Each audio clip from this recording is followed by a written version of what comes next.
সুপ্রিয় শিক্ষার্থী, আশা করি তোমরা সবাই ভালো আছো, সুস্থ আছো এবং নিরাপদে আছো। অনলাইন ক্লাসে তোমাদের সবাইকে স্বাগত জানাচ্ছি। আমি আইনুন নাহার, প্রভাষক, Lakers public school and college, Rangamati. সুপ্রিয় একাদশ এবং দ্বাদশ শ্রেণীর শিক্ষার্থী, আমরা ব্যবসায়িক সংগঠন ও ব্যবস্থাপনা প্রথম পত্র নবম অধ্যায় ব্যবসায়ের সহায়ক সেবা এই অধ্যায়টি নিয়ে আলোচনা করছিলাম। এর আগের ক্লাসগুলোতে আমি তোমাদেরকে দেখিয়েছিলাম সরকার থেকে প্রাপ্ত বিভিন্ন সাহায্য সহযোগিতা দানকারী প্রতিষ্ঠান সম্পর্কে বিস্তারিত আলোচনা করেছি। তারই ধারাবাহিকতা হিসেবে আজ আমরা বেসরকারি সংস্থা থেকে প্রাপ্ত সহায়তা সমূহ নিয়ে আলোচনা করব। অর্থাৎ আমরা সাহায্য ব্যবসায় করার জন্য বিভিন্ন ধরনের সাহায্য সহযোগিতার কথা জেনেছি এবং সেইগুলো সরকার থেকে যে প্রতিষ্ঠান সহায়তা করে থাকে সেই প্রতিষ্ঠান সম্পর্কেও আমরা বিস্তারিত জানতে পেরেছি। কিন্তু শুধু যে ব্যবসা বাণিজ্য করার জন্য বা যে কোনো উদ্যোগ গ্রহণ করার জন্য শুধুমাত্র যে সরকারি প্রতিষ্ঠান সাহায্য সহযোগিতা করে তা কিন্তু না। আমরা বেসরকারি সাহায্য প্রতিষ্ঠান থেকেও বিভিন্ন রকমের সাহায্য সহযোগিতা পেয়ে থাকি। এরকম বিভিন্ন সাহায্য সংস্থা বেসরকারি সংস্থা থেকে যেই সাহায্য সহযোগিতাগুলো আমরা পাই সেগুলোকে আমরা বলি এনজিও। এই এনজিও আমাদের দেশে যে এনজিও গুলো আছে সেই এনজিও গুলো কিন্তু সরকার থেকে তাদের অনুমতি নিয়ে তবে তাদের কার্যক্রম পরিচালনা করে। এই এনজিও গুলো তাদের সদস্যদেরকে আইনি সহায়তা, বিভিন্ন পরামর্শ, বিভিন্ন উদ্যোগ গ্রহণের প্রশিক্ষণ, বিভিন্ন রকমের ঋণ দান, বিভিন্ন রকমের আর্থিক সহায়তা, বিভিন্ন রকমের সহায়তা দিয়ে থাকে। একই সাথে তারা স্বাস্থ্য সেবা, তাদের নাগরিক যে অধিকার সেই সব বিষয়গুলি থেকেও কিন্তু তারা বিষয়গুলি সম্বন্ধেও কিন্তু তারা বিভিন্ন রকমের সাহায্য সহযোগিতা করে থাকে। তো আমরা সেই রকম বিভিন্ন সংস্থা সম্পর্কে আজ জানবো। সেরকম সংস্থা আমাদের দেশে অনেক আছে, প্রায় 2200-এরও উপরে কিছু নিবন্ধিত সরকারি নিবন্ধিত সংস্থার কথা আছে। তার মধ্যে থেকে আমরা আজকে উল্লেখযোগ্য যেগুলো আমাদের দেশে খুবই জনপ্রিয় সেই রকম কিছু সংস্থা সম্পর্কে আজ তোমাদের সাথে আলোচনা করব। সর্বপ্রথমে আমরা দেখি ব্র্যাক। ব্র্যাক হচ্ছে বাংলাদেশের সর্ববৃহৎ একটি এনজিও প্রতিষ্ঠান। তৃণমূল পর্যায়ে দরিদ্র জনগোষ্ঠীদেরকে সংগঠিত করে বৃহত্তর অর্থনৈতিক ও সামাজিক ক্ষেত্রে তাদের ক্ষমতায়নের অঙ্গীকার নিয়ে সংস্থাটি কাজ করে। সংস্থাটি জনগোষ্ঠী ভিত্তিক ব্র্যাকের বিভিন্ন কর্মসূচি আমাদের দেশে প্রতীয়মান হতে দেখা যায়। সেগুলোর মধ্যে হচ্ছে ক্ষুদ্র ঋণ, শিক্ষা, স্বাস্থ্যসেবা, কৃষি, আইনি সহায়তা, সামাজিক কাজে উদ্বুদ্ধকরণ, জীবিকা সংস্থান, অতি দারিদ্রদের সম্পদ হস্তান্তর, উদ্যোক্তা প্রশিক্ষণ প্রবৃত্তির মাধ্যমে সমাজের অধিকার বঞ্চিত প্রান্তিক জনগোষ্ঠীর তাদের সুপ্ত প্রতিভার বিকাশের পথ খুঁজে পেয়েছে ব্র্যাকের মাধ্যমে। ব্র্যাক 1972 সালে জনাব ফজলে হোসেন আবেদের নেতৃত্বে প্রতিষ্ঠা এবং এর যাত্রা শুরু হয়। বর্তমানে প্রায় 1,20,000 কর্মী বিশ্বব্যাপী 11টি দেশে 126 মিলিয়ন মানুষের জীবন সংগ্রামের সহায়ক ভূমিকা পালন করছে এই ব্র্যাক।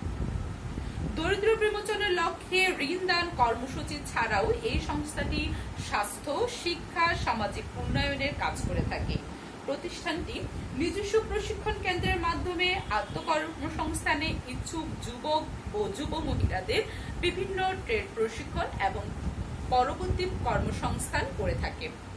ব্র্যাক 2013 সাল পর্যন্ত সংস্থাটির মোট ঋণ বিতরণ ও আদায়ের পরিমাণ ছিল 81,610.49 কোটি এবং 74,465.70 কোটি।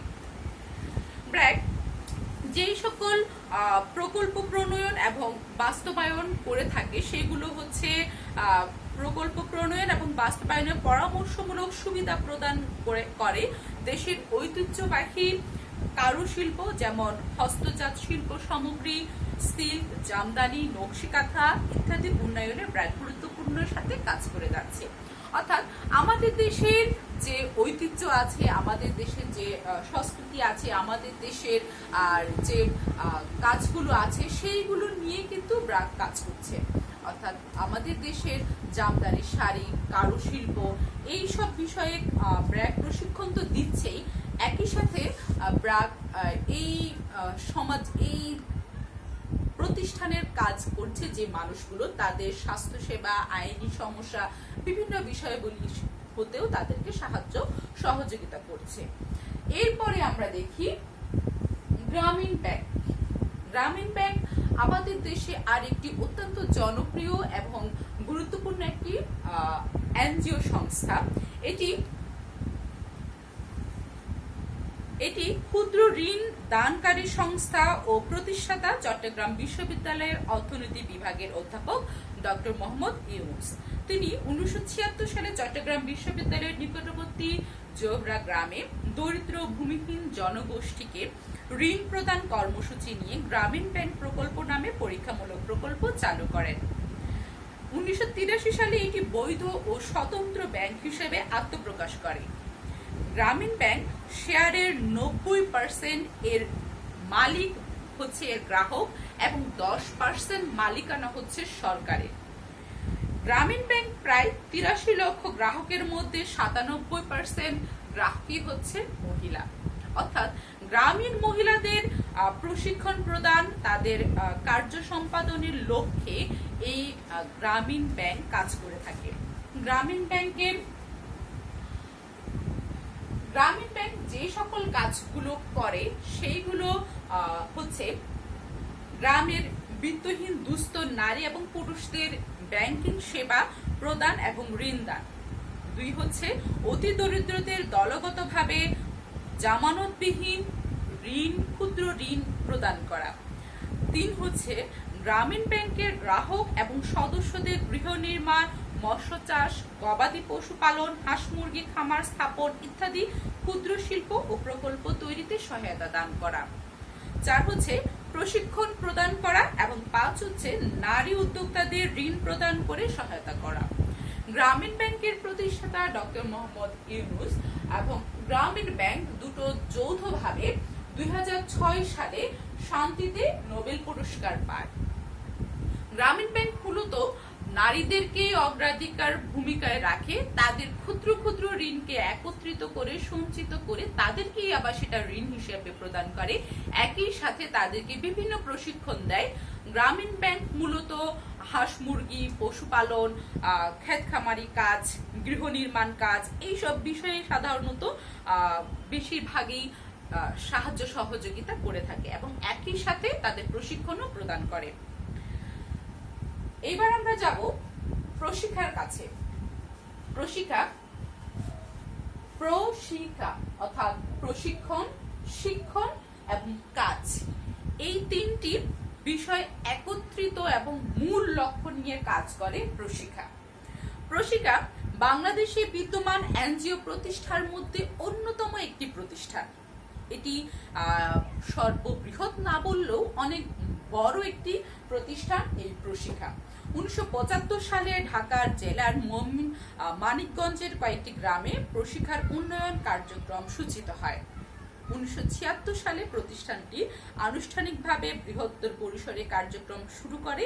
কৃষিভিত্তিক ক্ষুদ্র শিল্প, তাঁত শিল্প, হস্তশিল্প, গবাদি পশু পালন, মৌমাছি চাষ, চারা উৎপাদন সহ অনেক নতুন নতুন উপজীবিকা সৃষ্টিতে প্রশিক্ষা গুরুত্বপূর্ণ ভূমিকা রাখছে। অর্থাৎ প্রশিক্ষা অন্য কোনো বিষয়ে না, প্রশিক্ষা ক্ষুদ্র শিল্প, তাঁত শিল্প, হস্তশিল্প, গবাদি পশু, মৌমাছি চাষ এইসব বিষয়গুলিকে বেশি গুরুত্ব দেয়। তারা সেই বিষয়ে তাদের যে সকল কর্মী আছে বা ওই সংস্থার যারা সদস্য তাদেরকে বিভিন্ন রকমের প্রশিক্ষণ প্রদান করে, ঋণ সহায়তা প্রদান করে এবং তাদেরকে সেটা শেখায় এবং কার্যত কিভাবে সেটা ফলাবর্তন দিতে হয় বা কিভাবে কাজটা সম্পাদন করতে হয় সেই বিষয়ে তাদেরকে প্রশিক্ষণ প্রদান করে প্রশিক্ষা। এরপরে আমরা দেখব, এরপরেও আরো বেশ কয়েকটি বেসরকারি সংস্থার কথা এখানে উল্লেখ আছে। এরপরে আমরা দেখব স্বনির্ভর বাংলাদেশ। স্বনির্ভর বাংলাদেশ না, আশা। আশা 1978 সালে বাংলাদেশের দরিদ্র জনগোষ্ঠীর আর্থসামাজিক উন্নয়নের লক্ষ্যে প্রতিষ্ঠিত হয়। এটি 1978 সালে আর্থসামাজিক উন্নয়নের লক্ষ্যে প্রতিষ্ঠিত হয়। যদি আমরা একটু লক্ষ্য করি, বেশিরভাগ দেখি যে কম বেশি সকল এনজিও গুলোর কিন্তু মূল লক্ষ্য থাকে আর্থসামাজিক উন্নয়ন এবং আমাদের গ্রামীণ যে দরিদ্র জনগোষ্ঠী আছে তাদেরকে বিভিন্ন কাজে এবং তাদের কাজকে সহায়তা করা। আশাও ঠিক একই রকম। আশাও কাজ করছে স্বল্প ব্যয় সাপেক্ষ ও টেকসই ক্ষুদ্র ঋণ কর্মসূচি বাংলাদেশের একটি মডেল হিসেবে ব্যাপক পরিচিতি লাভ করে। এই আশা বাংলাদেশের ক্ষুদ্র ঋণ কর্মসূচি বিষয়ে আশা অত্যন্ত সফল একটি প্রতিষ্ঠান। গ্রামীণ জনপদে ক্ষুদ্র ব্যবসায়ীদের সংগঠিত করে তাদের ক্ষুদ্র ঋণ দিয়ে প্রতিষ্ঠানটি সহায়তা সেবা দান করছে।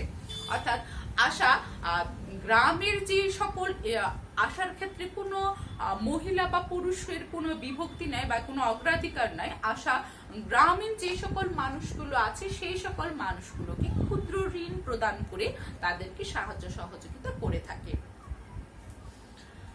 আসার পরে আমরা দেখি স্বনির্ভর বাংলাদেশ। স্বনির্ভর বাংলাদেশ 1985 সাল থেকে প্রতিষ্ঠানটি বেসরকারি সংস্থা হিসেবে নিবন্ধিত হয়ে তৃণমূল জনগোষ্ঠীর অর্থনৈতিক উন্নয়ন কাজ করে যাচ্ছে। মূলত বেকার জনগোষ্ঠীকে আত্মকর্মসংস্থানে উদ্বুদ্ধ করা এবং তাদের বিভিন্ন কাজে লাগানোর মাধ্যমে দারিদ্র্য বিমোচন করাই এই স্বনির্ভর বাংলাদেশের মূল লক্ষ্য। স্বনির্ভর বাংলাদেশের মূল লক্ষ্য কিন্তু যে সকল বেকার যুবক আছে, যুবক বা যুবতী আছে, তারা এই বেকার যুবক যুবতীদেরকে তাদেরকে বিভিন্ন উদ্যোগ গ্রহণ এবং তাদেরকে আত্মসংস্থানমূলক বিভিন্ন কাজে উদ্বুদ্ধ করার জন্যই এই স্বনির্ভর বাংলাদেশ কাজ করে যাচ্ছে। এছাড়াও আমরা মাইডাসকে দেখতে পাই এবং ঠ্যাঙ্গামারা মহিলা সবুজ সংঘ দেখতে পাই।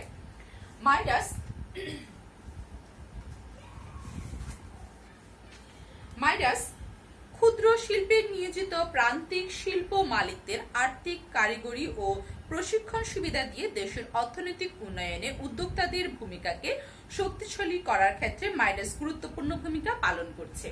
অর্থাৎ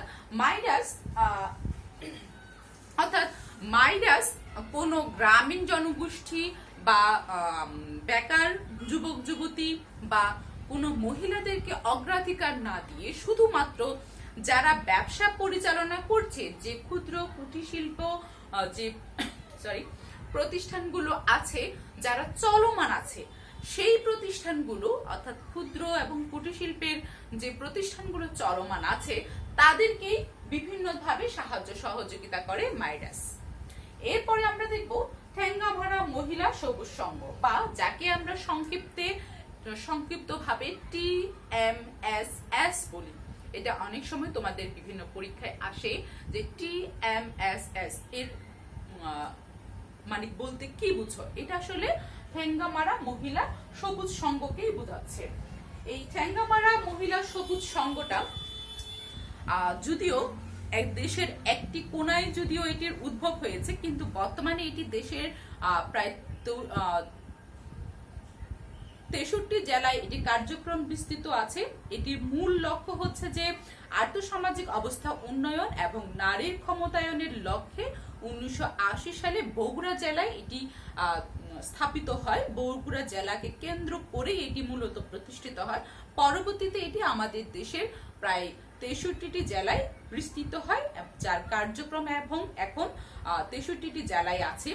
এই প্রতিষ্ঠানের মূল লক্ষ্য হলো প্রশিক্ষণ ও ঋণ প্রদান, হাঁস মুরগি প্রতিপালন, খামার পরিচালনা, মাছ চাষ, নার্সারি প্রতিষ্ঠা, কুটির শিল্পের বিভিন্ন কাজে সহায়তা করা। অর্থাৎ আমরা বেসরকারি যে সাহায্য সংস্থাগুলো দেখি, এই যে গ্রামীণ ব্যাংক, প্রশিক্ষা, আশা, স্বনির্ভর বাংলাদেশ, মাইডাস, ঠ্যাঙ্গামারা মহিলা সবুজ সংঘ, এরকম আরো অনেক এনজিও প্রতিষ্ঠান আছে। যাদের মূল লক্ষ্যই কিন্তু বিভিন্নভাবে সাহায্য সহযোগিতা করা, আমাদের দেশের যে শিল্পগুলো আছে তাদেরকে বাঁচিয়ে রাখা, বা আমাদের দেশের যে গ্রামীণ এবং বেকার যে যুবক যুবতীরা আছে তাদেরকে সেই কাজে কর্মসংস্থানমূলক কাজে তাদেরকে নিয়োগ করা, তাদেরকে বিভিন্ন কাজে উৎসাহ উদ্দীপনা প্রদান করা। এই এনজিও গুলো কিন্তু মূল লক্ষ্যই থাকে যে আর্থসামাজিক উন্নয়নটা। আমাদের দেশের বেশিরভাগ মানুষই কিন্তু গ্রামীণ জনগোষ্ঠী। এই গ্রামীণ জনগোষ্ঠীর মানুষগুলো কিছু সময় কৃষিকাজে অন্তর্ভুক্ত থাকলেও অন্য সময়টা তারা কিন্তু বেকারই থাকে। এই বেকার জনগোষ্ঠীদেরকে বিভিন্নভাবে আর্থসামাজিক উন্নয়নের লক্ষ্যে তাদের আইনি, তাদের বিভিন্ন পরামর্শ, স্বাস্থ্য, তাদেরকে ঋণ প্রদান, তাদেরকে বিভিন্ন ক্ষুদ্র কুটির শিল্পে উদ্বুদ্ধকরণ, তাদের প্রশিক্ষণ প্রদান করা এবং সেই প্রশিক্ষণ কাজে বাস্তব প্রতিফলন দান করার জন্য তাদেরকে বিভিন্নভাবে সাহায্য সহযোগিতা করে এই এনজিও প্রতিষ্ঠানগুলো। এই এনজিও প্রতিষ্ঠানগুলো অবশ্যই সরকারের পাশাপাশি দেশে বেকারত্ব দূরীকরণ এবং দেশের মানুষগুলোকে কর্মসংস্থানে উদ্বুদ্ধ করার ক্ষেত্রে অত্যন্ত গুরুত্বপূর্ণ ভূমিকা পালন করছে। এটা অনস্বীকার্য। অবশ্যই সবাইকে স্বীকার করতে হবে এটা, যে গ্রামীণ উন্নয়ন এবং দেশের গ্রামীণ শক্তি যে একটি চালিকা শক্তি হতে পারে অর্থনৈতিক ক্ষেত্রে, এই এনজিও গুলো কিন্তু সেটা বহিঃপ্রকাশ ঘটিয়েছে। এনজিও গুলো গ্রামে গ্রামে গিয়ে সেই কাজগুলো করে দেখিয়েছে যে গ্রামীণ শক্তি যদি দৃঢ় হয় তাহলে অর্থনৈতিক চাকা অনেক বেশি সমৃদ্ধশালী করা সম্ভব। সুপ্রিয় শিক্ষার্থী, আমরা ব্যবসায়ের সহায়ক সেবা হিসেবে সরকারি এবং বেসরকারি বিভিন্ন প্রতিষ্ঠান সমূহ সম্পর্কে জানলাম, বুঝলাম। যদি তোমাদের কোনো সমস্যা থাকে বা যদি তোমরা কোনোটা বুঝতে না পারো তাহলে অবশ্যই আমাকে জানাবে, কমেন্টস বক্সে লিখবে। আমি সেই সমস্যাগুলো সমাধান করার চেষ্টা করব। আমরা পরবর্তীতে অন্য আরেকটা ক্লাস নিয়ে আসবো। সবাই ভালো থাকবে, সুস্থ থাকবে। ধন্যবাদ সবাইকে।